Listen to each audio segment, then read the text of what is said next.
Welcome back. We continue with In the Headlines, and I want to start off with this particular story concerning the CBC. It has been the subject of conversation for quite a minute now.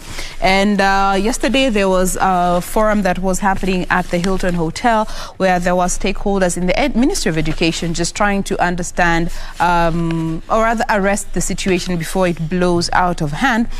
But the CS who was in attendance said that the new curriculum is here to stay. That is a declaration he made without any sense of hesitation. And he went on to term the CBC as a transformative system that will not be scraped out despite the widespread outrage over its implementation in schools across the country. He ruled out the possibility of reverting back to the 844 system that is officially being phased out in the last year of phasing out the 844 system, as the first group under the CBC are now in grade 5.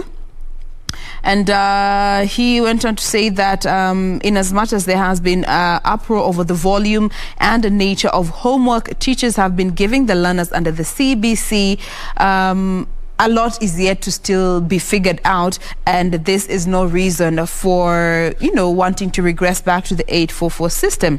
Parents have also raised concern about the cost of CBC, saying that it is expensive, it is sometimes impractical, and it has widened the gap between learners, and especially those from poor backgrounds and those from wealthy backgrounds. He went on to say that we have no apologies to make to anybody. CBC is here to stay, and it is the most transformative thing I have ever seen. On the other hand, we also have teachers who have been accused of not being competent enough to undertake the CBC because they require a diploma. It is a requisite to be able to competently deliver under the CBC, but a huge majority of them just have the P1 qualification, and more so in the primary education. But according to the Teacher Service Commission, they say they have trained 228,000 primary school teachers in both public and private schools. Where is this? Yes, in regards to the CBC approach since 2019. And according to the Quality Assurance Director at TSC, that is Ruben Ntamburi, he said that the Commission would start training secondary school teachers as of December this year through to April. And they are targeting about 60,000 of them. So we wait and see how this will go. And of course, and Dee, yesterday you rightfully put it, any change, of course, has to come with some bit of resistance. And given the CS has just stamped his foot down, saying we are not reverting back to 844 and CBC is going to be implemented, tupende tusipende. Personally, I am team CBC for the children, in as much as it comes with its own fair share of work for both the child, the parent, and of course the teacher. It is definitely revolutionizing the education sector. Doreen? Now, just to pick up a bit on that education, on the education matters in regards to that CBC, maybe I can just read a bit from what also the CS said. He said that from today, and this in regards to the challenges that CBC also faces and what parents are complaining about, especially those in the public schools. But he said that from today in public primary schools, anything to be printed should be projected. Every school has the means. Work with what is around you. Printing should only be for those who can afford it. This is regards to sometimes when you hear parents say that, oh, it's just 10 p.m. and I'm supposed to print something that the kid needs to go with it to school the following day. So yes, we could be talking about CBC and the challenges therein, but that is expected of anything. Anything new sometimes, that's just how it is. But then again, CBC, the whole idea of it was just to ensure that by the time this kid is leaving school, aside from that paperwork, what other skill does it have? So does this kid have? And this is why there's a lot of when you look at the CBC curriculum itself, the works therein, a lot of it is hands-on, because that was also the whole idea of it, that you have that skill, not just to be able to write and pass exam. And also, so it could be difficult, but again, it's for a good cause. Now, away from the education matters, perhaps we can look at what the DP said while he was speaking to small-scale traders at his residence in Karen, and this is in regards to the access to cheap loans as one of his top agendas if he is elected as president. So he says that access to affordable credit will enable the country achieve the much-needed economic growth. That is what he said yesterday. And he said small and medium-sized businesses have been struggling to survive because of this costly loans. And as a result, he added, most entrepreneurs have collapsed, leading to loss of jobs as well as livelihoods. So he says that we must rethink of a rigorous support plan that will shield businesses from such operational hostilities. And like I mentioned, he was speaking this at his current, he was saying this at his current home in Nairobi, while he was speaking to small scale as well as medium scale business operators there. And he also says that besides offering affordable loans to businesses, he's committed to creating conducive investment environment, adding that the bottom-up economic model addresses most of the issues affecting ordinary Kenyans. And perhaps even before you go to other things, I mean, guys, this is just what looking at yesterday, or what you talked about yesterday. Different person, different ball game, but the same story. Promises. Promises to Kenyans.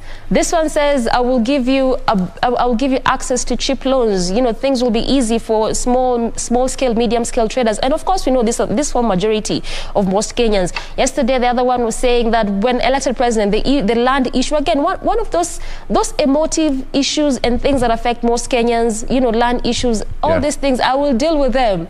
So as Kenyans, perhaps Kenyans get confused and do not know what to do, do not know what to vote. I mean, do not know how to vote, rather. When you look at these promises given by leaders, and we keep talking about this to some point, I guess, inakuwa ni kama, how do they call it? Doebo. You know, it's just the same conversation over and over again, but it still boils down to us as Kenyans. Yeah. Because the promises are here, and these are just two. There are more promises coming before those 11 months are over. Yeah, promises and promises and promises. I think we thrive pretty well under promises, you know. If you do this, I will do that to you. If you do that, because we all know that, I think Kenya's perception is that our lives revolve and depend on politicians. So without them, we can never prosper. But you have no idea. You have power in your hands. That's why the whole constitution says that, you know, it's all to the people. You know, power invested to the people. So you have all the power, all right? Okay, Doreen. So still on that story about education, remember in the next hour we'll have Kupet, Secretary General, that is Akelo Misori, who is the Kenya Union of Post-Primary Education Teachers, that is Kupet, SecGen, Akelo Misori, so that we can just talk about this issue of CBC and what it portends. And now the government says that the review will happen next year when students will be going for their 5th grade and 5th year. Now let's talk about some matters. Justice here. Linturi denies attempted rape charge out on cash bail. Now Linturi accused of sneaking into a married woman's bed and attempted to have sex with her. Meru Senator had tried to block the charges at the High Court, claiming the case was political. In the case before the Magistrates Court, the state accuses Linturi of attempting to, you know, to have sex with the woman without consent. That happened on January 30th, 2021 at around 3 a.m. at Mayan Villas Hotel in Nanyuki in Laikipia East Sub-County. Intentionally touched the... Okay, let me leave that. Yesterday, his lawyer Mudhomi Thiankolo pleaded for a lenient bail term for his client, claiming that the lawmaker is not a flight risk. So that is how it is. Okay, still on cases of vaccination and COVID, the best vaccine is that which is readily available. Experts tell hesitant Kenyans. With the availability of various brands, some Kenyans are not sure with which one to go for. Medical experts say that despite their varied efficacy ratings, they are all approved by WHO. So we have got Moderna vaccine, we have got Sinovac, AstraZeneca, we have got Johnson & Johnson, Pfizer, and Sinopharm. So all those, the Ministry of Health says that are all effective, so you can go and take one. Still on that, COVID pushed 31 million in deep poverty, according to a report. 31 million people pushed into extreme poverty across the world by COVID-19. 86% of them in Africa. Yeah, that's a sad situation. And women hit harder than men by global recession triggered by the pandemic.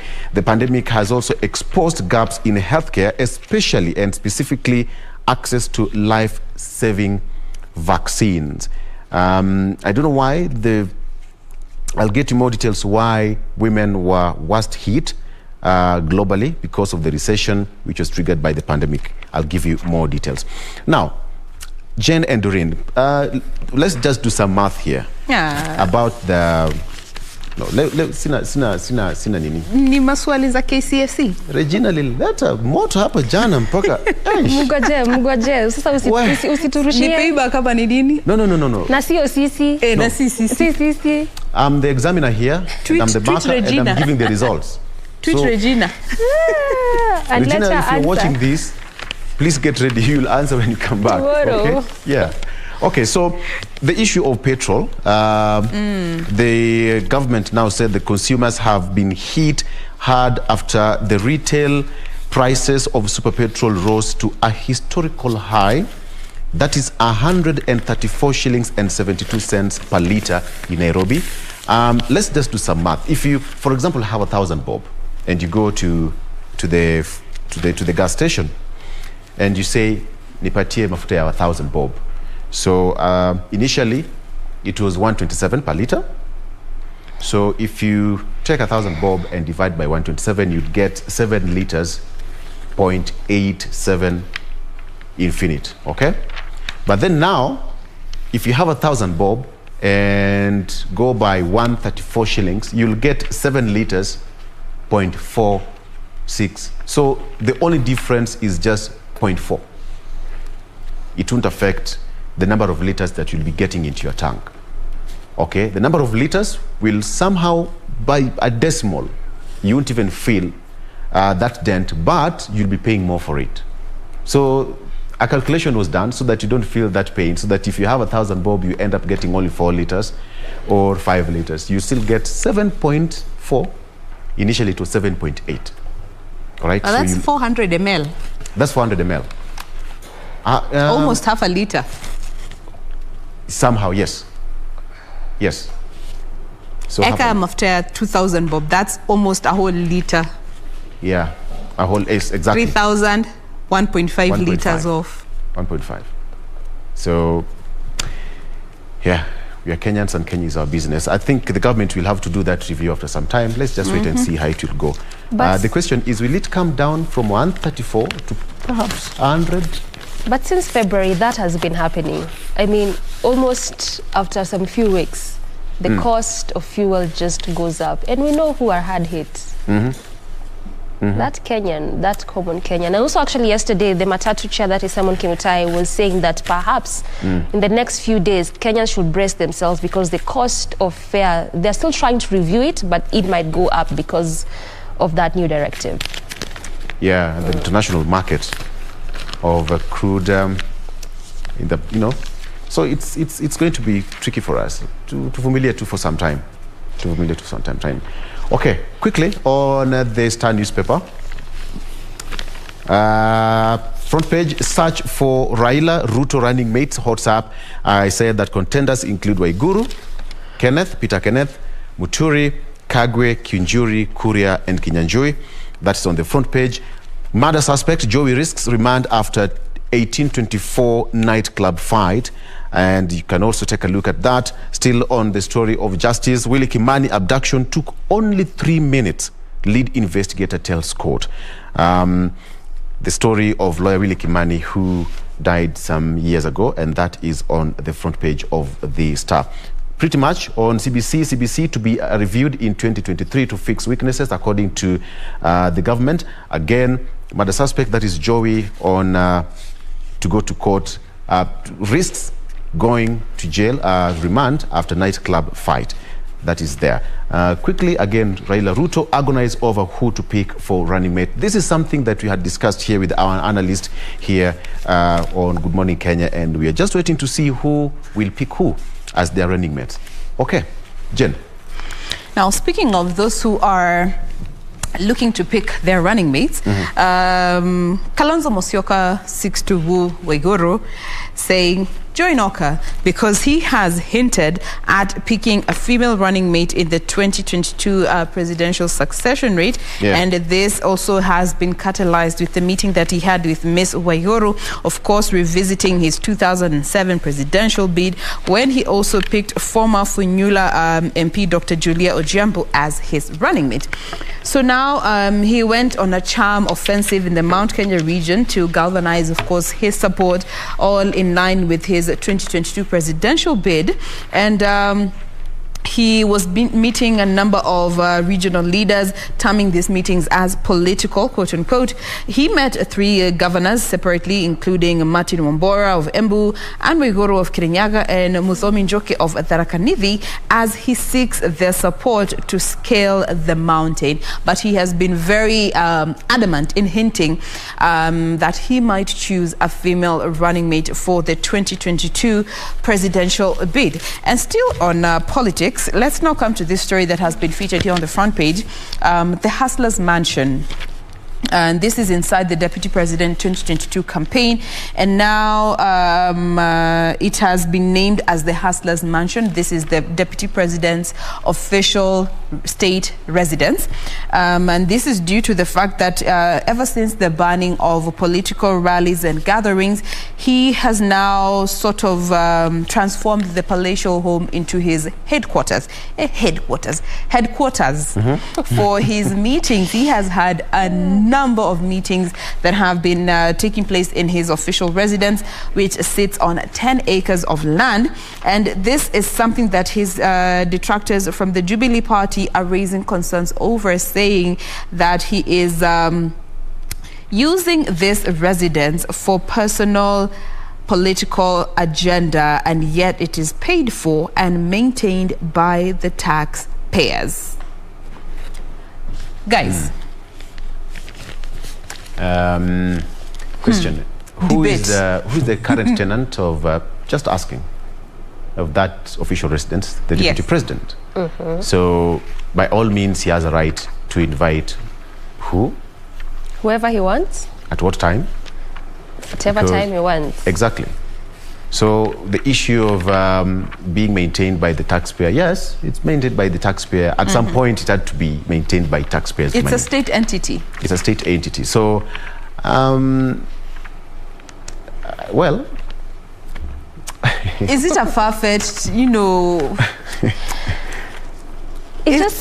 Could his detractors just be fishing to just look for something to throw against him or throw at him?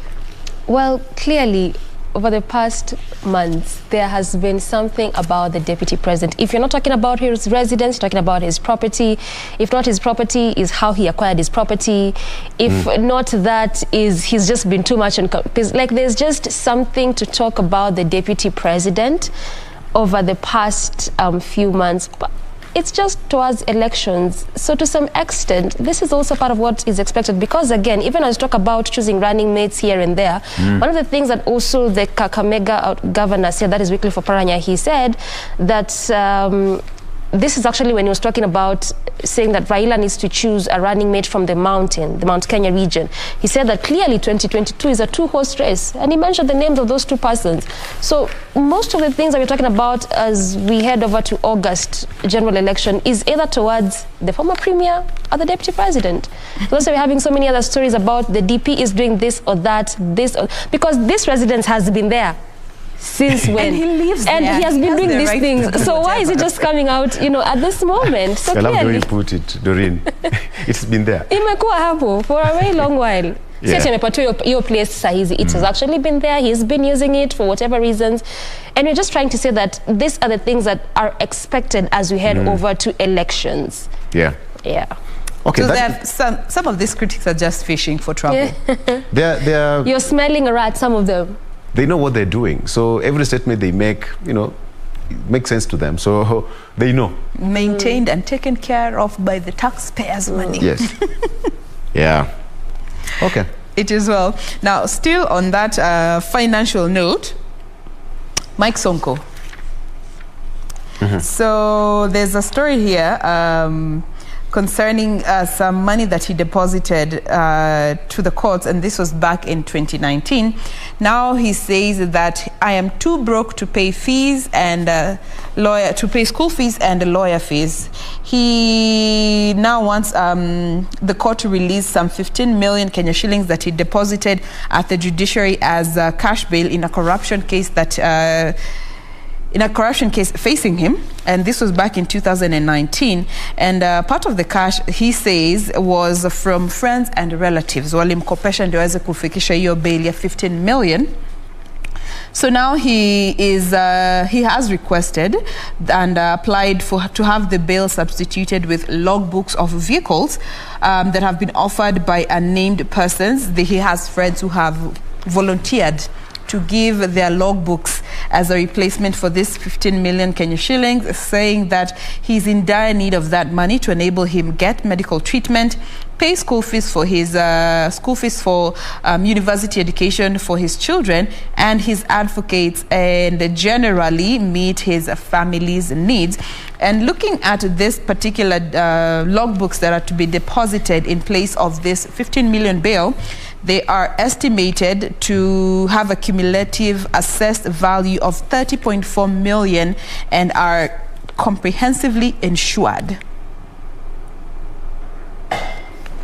Those are the words of former Nairobi Governor Mike Sonko. It's not easy. It hasn't been easy. The streets who are unemployed. Yeah. In French we say okoyot. Ish. Which French is that one? All right. So, Doreen? All right, so perhaps we can look at the People's Daily, and maybe I'd want to pick a bit on COVID-19, and this in regards to that duo who were charged with administering fake J&J COVID jab. These are the two people who had been accused of administering that type of vaccine to unsuspecting Kenyans, and yesterday they were charged in court. So the two are Wallace Mugendi and Kenneth Mukundi. They appeared before the Milimani senior principal magistrate, that is Martha, and they denied those 11 accounts of impersonation, making a false document and obtaining money by false pretense.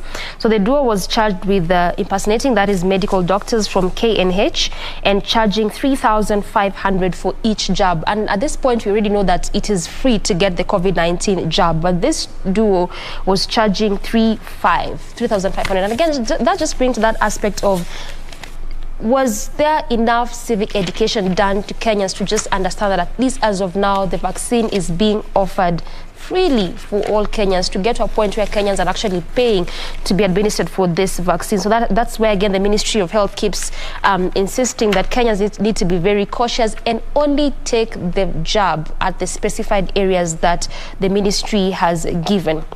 Also, keeping up with COVID, at least good news to Kenyans, as UK is set to remove Kenya from that travel red list. This is amid lack of new variants, and travelers from Kenya and 23 other countries could from tomorrow be allowed to travel to the UK, as the country plans to remove the affected countries from its red list. Of course, the countries include Kenya, the various other African countries include Rwanda, Malawi, Lesotho, Ethiopia, and the other countries which this article well highlights.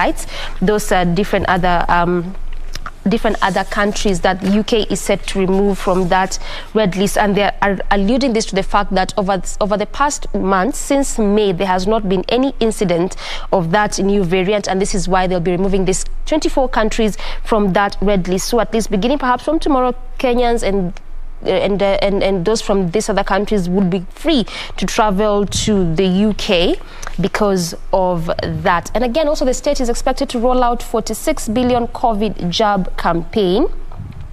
This is all in a bid to ensure that a majority of Kenyans get vaccinated, because they are saying that if all these restrictive measures need to be relaxed, then a majority of Kenyans need to be well and proper vaccinated, at least for this restrictive measures to be relaxed. So this is why they are set to roll out at least 46 billion corona jab campaign. And remember that also by December, they really want to have vaccinated at least 10 million Kenyans. So that is what the state is planning to do to ensure that Kenyans get vaccinated. Okay. I think vaccination is quite important. We don't need to ever oversense this one. There's no way about it. All right. So DCI to go after TVs, radios over betting. Film board is targeting 11 non-compliant stations. The broadcasters violating timing rules for airing betting programs may soon land in trouble. With the Directorate of Criminal Investigations, the Kenya Film Classification Board says that it is drawing a list of non-compliant radio and television stations in its second quarterly report for the year.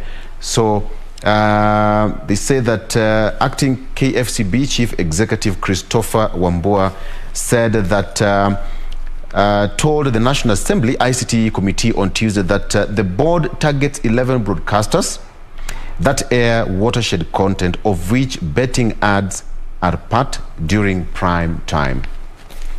So that is what's happening there to our colleague out there, all our colleagues out there in other media houses. You have that warning shot from KFCB. There's that story of Willie Kimani. Willie Kimani's abduction took only 3 minutes. The car registration number KBX 126C was stopped at Transview area by the alleged abductors. The abduction of human rights lawyer Willie Kimani and 2 others, hours after they were brutally murdered, took only 3 minutes. A lead investigator in the high-profile murder trial told court on Tuesday, that is yesterday. Now, Kimani, his client Josephat Mwenda and driver Joseph Mwiruri were abducted on June 23rd in 2016 as they left Mavoko Law Court after a hearing. That case still continues as we speak.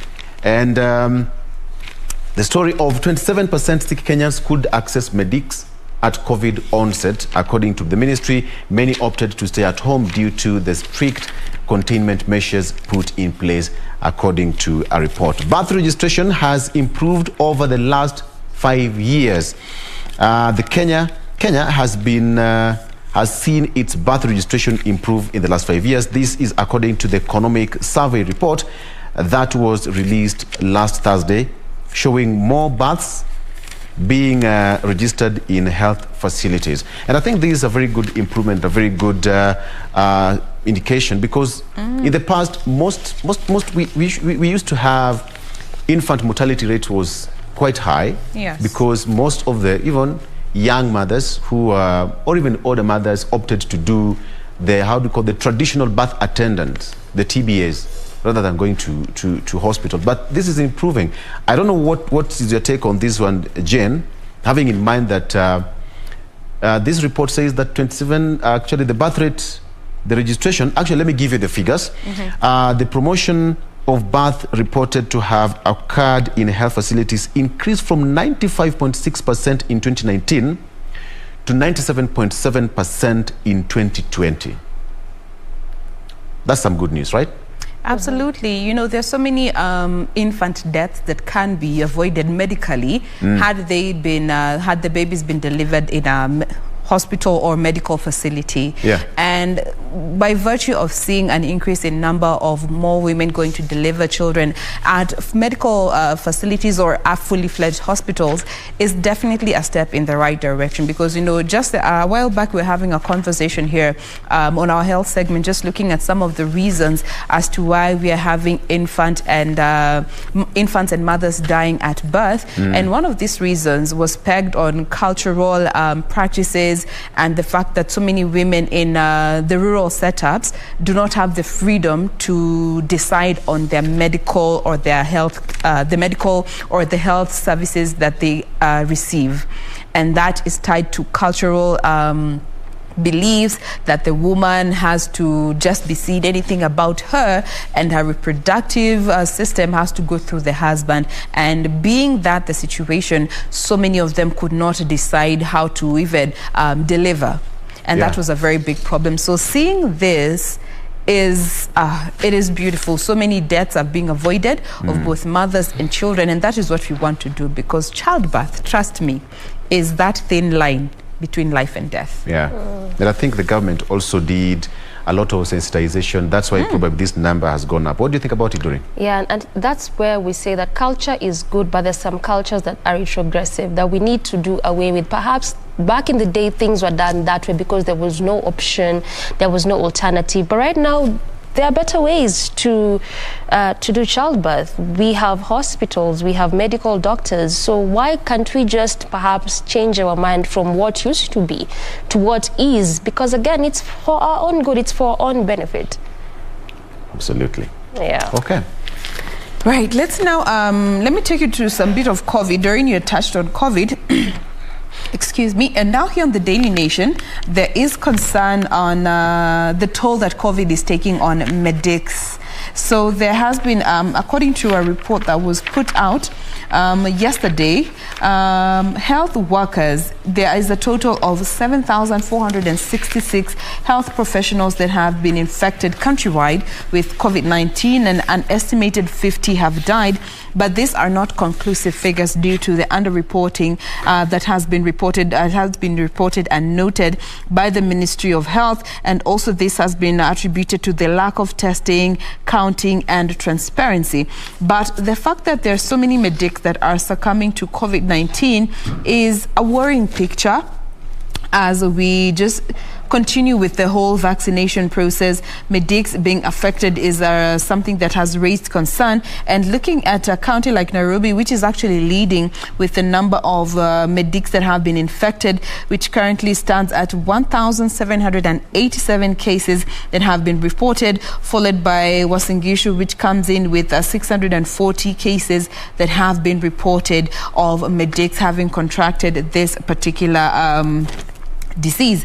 So 81% of medics have been infected with the COVID-19 but are asymptomatic. This goes again to protecting our frontline workers. Even you, as you go to get tested or you get your vaccine, that does not mean that you stop wearing your mask, and because you are putting that person who is risking their life at risk to just protect you. So as you are encouraged to get your vaccination, please still put on your mask. Now, coming to page 2 here, I believe, I don't know if it's you, Doreen, or Victor, who touched on this story concerning Joseph Irongo, alias Joey, who is the key suspect in the murder of Monica Kimani, which happened on the night of September 19th in 2018. So now he risks returning to prison, as DPP says he violated his bail terms. And mind you, he spent a year at the committee prison, and he was released last year around March, after he was able to raise the 2 million cash bill, which he said that money was donated by friends, family and well-wishers that enabled him to get out of prison. So that 2 million shilling bail was cashed in, but his release was under some terms. And according to Justice Wakiaga, who cautioned him, some of the terms of his release included refraining from commenting on the case on both mainstream and social media platforms, to report to the area chief of his parents' home in Nakuru every month, and not to leave the country, and to stay out of trouble. Now, the prosecution filed in court through a sworn affidavit saying that he violated his terms of release by getting into trouble, and he's said to have been involved in a fight sometime in June at a club along Langata Road, that is 1824, and the matter was reported at Langata Police Station. So we are yet to get more information about this, but there are potential witnesses who actually have put him at the scene of this altercation that happened at this particular club along Langata Road. Doreen. Let me just get some feedback before we just look at more of what the PD has. And this is on Twitter. Brian Mukasa says, this in regards to that education matters and specifically CBC. He says, CBC is the best since it eliminates white-collar jobs. For heaven's sake, CBC nurtures talent of a child, and this is the best thing to have happened in Kenya. Just supporting you, Wambui, as you were saying that for you, CBC is the way to go because of that skill-based idea that it has. And also, we have someone also saying, Hustler's Mansion, very ironical for the highest priest of impunity to call his house a Hustler's Mansion. Just your feedback. We read your feedback. That again is in regards to that story that we're talking about concerning the DP and why there's a lot of things surrounding him, even as we head over to the general elections. Quickly on now what the weatherman is saying. This in regards to the rains and flooding which is expected in between Friday and Sunday, and perhaps I'll give you those different counties, the 29 counties which are expected to experience heavy rains, which will lead to flooding starting this weekend. That is what the weatherman has mentioned, and he's warning of that. The Met say that the affected counties, according to the weatherman, will receive rains of more than 30 millimeters in just 24 hours. That is in a single day. And the affected areas include areas of Rift Valley, Central, South Rift, parts of northwestern Kenya, and parts of Highland east of Rift Valley. And also, consequently, the Met Department advised residents in at least 29 counties, including Uasin Gishu, Nandi, Trans Nzoia, Bungoma, Kakamega, Elgeyo Marakwet, Narok, Bomet, Kericho, and Migori to exercise caution in order to avoid calamities such as drowning in the heavy floods. We obviously know the repercussion that these kinds of heavy rains usually have in terms of just sweeping away homes, sweeping away businesses, and this is why the weatherman is warning those specific 29 counties to be very cautious for this weekend. But at least beginning Monday, things will have changed a bit. But just for this particular weekend, residents in these different areas need to be very cautious because of these heavy rains, just as it has been announced by the weatherman. Vic. Doreen, there's a story that during the traffic moment, you talked about, you remember the Mamboleo Muhoroni road in Kisumu, which is in a very bad state, and most of the cane farmers around that area have been complaining about the poor state of the road that cost them a lot of money in terms of transportation and what have you. So now 4.9 billion shillings works begin on Mamboleo Muhoroni road. Construction started last week. Residents express confidence that it will boost trade. This is some good news because that stretch, it's a very long stretch all the way from Mamboleo to Muhoroni. It's been in a kind of dilapidated condition for so many years. Personally, I've used that road. Yeah, it's 63 for kilometers. 4 decades. Since 1965, yes, it has been in that particular state. And it's a very instrumental road because just aside from the residents there, when you look at the sugar belts around that area, the areas of Nzoia, very key and instrumental. And that particular road was commissioned by the president in September of last year. So it meant that construction was supposed to begin around October, November. That didn't happen because, again, just aside from it being a very important road in terms of those transportation of the sugar and therein, also it heads over to the airport there. So again, that is also why it was very important for it to just be reconstructed. And I can tell you for sure, it has been a very poor state for a very long time. Actually, so it's good news that at least 1 year later, much as it has taken time, but at least 1 year later, residents around there will at least have an easy movement around that area. Some signs. Yeah.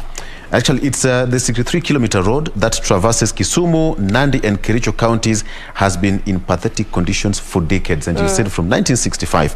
And it's a shortcut for those people who've used Londiani Road coming to Muhoroni. You can either take that route all the way to Kisumu instead of coming to Awasi, Ahero to Kisumu. So it's easier. For the cane farmers, this is something to smile about. Good news. I want to bring to your attention a story here. Jen and Doreen, imagine you're being moved to a mortuary while you're still alive. Yeah.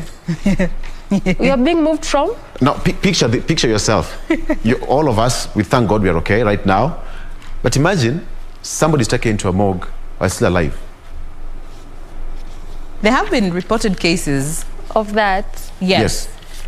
So there's a case that happened in Kapkatet Hospital, and Kericho County will have to pay a family. So this is a story. The man actually later died, but the story says that the hospital will have to pay a family of a man who was assumed dead and taken to morgue alive. Peter Keegan, 37, a resident of Bureti constituency, was declared quote-unquote dead, and his body transferred to the Kapkatet Hospital mortuary for preservation, only for the patient to be found still alive during the embalming. According to the submission by the governor, Paul Chepkwony, the patient was taken to Kapkatet Sub-County Hospital on November 24th, 2020 at around 7:30 a.m., all right? And using vehicle registration number KCJ 00077M. Now, this county said that the wife at around 4 a.m. realized that Keegan had lost consciousness, and she screamed, thereby waking up relatives who came and declared him dead. These are not doctors, come on. Then they decided to wait until morning to seek the services of the mortuary. Nikimalizia inasema, the mortician reviewed the body, quote unquote, still wrapped in a blanket. While unwrapping, she noticed that there were some signs of life, and immediately called the clinician for further assessment. And on assessment, the clinician confirmed that the alleged body had a weak pulse, diminished respiratory action, absent of extraocular movement, and absent reflexes. So resuscitation was commenced as the patient was transferred to the casualty ward unit for stabilization. After stabilization, he was admitted to the male ward where he was managed. I've had cases like that before, where the pulse is too weak to be detected. And especially if you don't have a professional who can be able to pick up on the very weak and slow pulse, somebody can be declared dead only for them to wake up at the morgue. Bisha coffin. Imagine. Or the casket. And then you're thinking that the dead came alive. How does that even happen? Because by there, that's why it's left for even for the police officers. Even when somebody passes on in a house or somewhere, you're not allowed to go past that. Leave it at that. If there is a medic, muite tu akuje for confirmation purposes. So this guy, imagine during the embalmment and unasikia mtu anakohoa. Just imagine that. It's actually shocking. It's very shocking. And maybe can give you trauma. Had they taken him to hospital, that was it 3 or 4 a.m. that the wife discovered he was unconscious, maybe a lot would have been avoided due to maybe the brain was deprived of oxygen, which further complicated the situation, you know? Okay. But that brings us to a close of In the Headlines. Thank you so much for sharing with us your thoughts in regards to what the papers have for us. Do stay with us. We have more discussions coming up after this break.